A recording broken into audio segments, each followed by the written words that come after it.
So moving into the intermediate, we're now going to look at the driving exercise and how we can develop that exercise beyond that foundation stage. What I'm going to do with this exercise is I'm going to do a couple of variations to the driving exercise and how we can apply it slightly differently. Okay, so the first one I'm going to work on here is what we call a circle driving exercise. Okay, in this exercise it's going to be pretty much the same as the driving exercise from the foundation videos, but now what we're going to be doing is I'm going to have my flag resting on his shoulder all the time. Okay, so I'm going to be driving him around whilst I have a direct contact with him with my flag. Okay, so we start off the same way here, driving that shoulder out there onto the circle, and now what I'm going to do here is just have him moving around the outside of me with my flag there resting on his wither there. So if he stops there, you'll see me directing with my hand here and tap him forward with the flag there. And again, we call it a circle driving exercise. You see that my shoulders and his shoulders are parallel to each other. Okay, I'm working him around this setting. This is going to really help me with my leading exercise. It's also a great way, if I'm working with a horse that's not been ridden many times, of starting to develop his transitions. So I can just kind of provide a little bit of energy with that flag and bring him up through that transition, teach him to move off maybe a leg aid eventually, so I present a bit of energy and he just kind of comes forwards there. And we might work a little bit on some downwards transitions as well, where if I slow my feet down here, take a little feel on that halter, that he would slow his feet down too.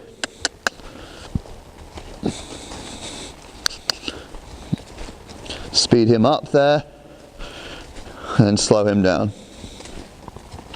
Speed him up, and slow him down.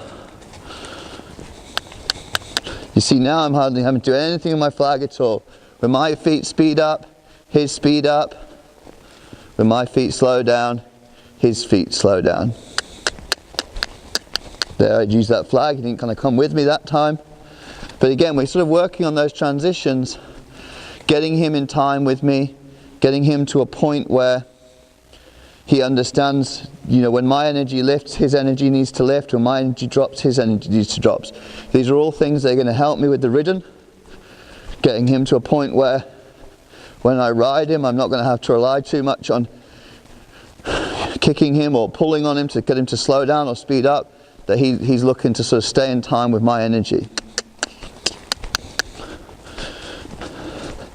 Okay, well, we'll go through the directional change, and now it's exactly the same as the directional change from the driving exercise in the foundation series. I'm going to swap my hands over here, yield those hindquarters, yield those shoulders, and now I've got my flag on his wither on the other side here.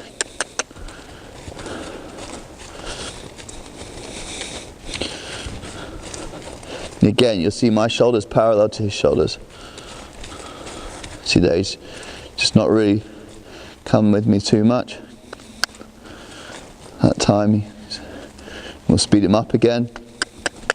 So I'll speed my feet up, I'll offer him a cue with my hand, I'll direct him forwards.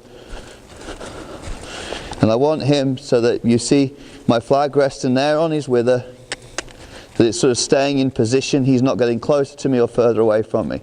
If he was to get too close to me, and I might just pull him in towards me a little bit here, I'll just do a little bit of my flag there, kind of making him feel a bit uncomfortable till he drifts back into position. And again, if he was to drift a bit further away from me, so I couldn't reach him here, I can just shorten up my lead rope and draw him back into me. Okay, so that's my circle driving exercise.